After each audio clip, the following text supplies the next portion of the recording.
Envision. Our segment today talks about our strategic plan. This is something that's been very much a work in progress. Dr. Brian Maher, our superintendent, is going to fill in the blanks for us.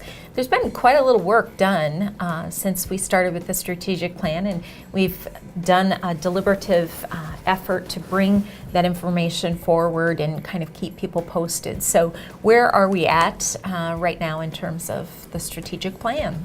Well, we're well on our way to completing the strategic plan, and actually we've already started implementing the strategic plan even before we complete it. And you said there's quite a little bit of work that's been done, and you know very well there's quite a lot of work that has been done because you've been right in the middle of it. So, where we are is really putting the end product in place so that we have a document that we can be held accountable to as we go forward. But while we're finishing up the document itself, we're really started on many of the initiatives inside of the document.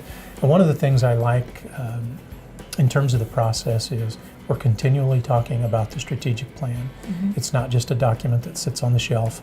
It's something that we talk about frequently, not only here at IPC, but I know in the buildings as I'm part of the initiatives on improving graduation rates, et cetera, and we could go through a number of areas where the implementation is in full swing on a number of areas already. So I'm really, really pleased with where that process is right now.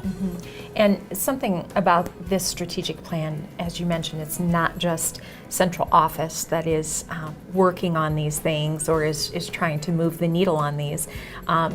Those initiatives that are happening are in the buildings and are alive and well. We're talking about, in some areas, attendance, graduation rates, those things that directly impact student achievement, and also some staff as well in terms of making sure that we are representative of the cultures of the students that we serve.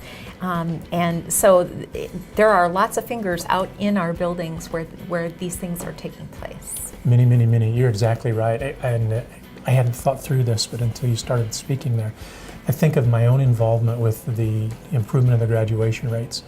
And it's not something that we sit here in the central office or the ivory tower and just think about having folks do something. Rather, I sit shoulder to shoulder with folks in the building who are truly making it happen.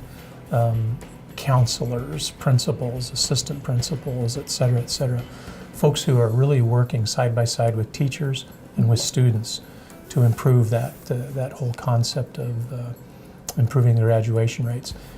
You mentioned a little bit here. I'll just think of talking to the topic of cultural responsiveness and talking along those lines. That has reached not only through our buildings and through our employees, but into the lives of students that we're trying to touch. And so you're right.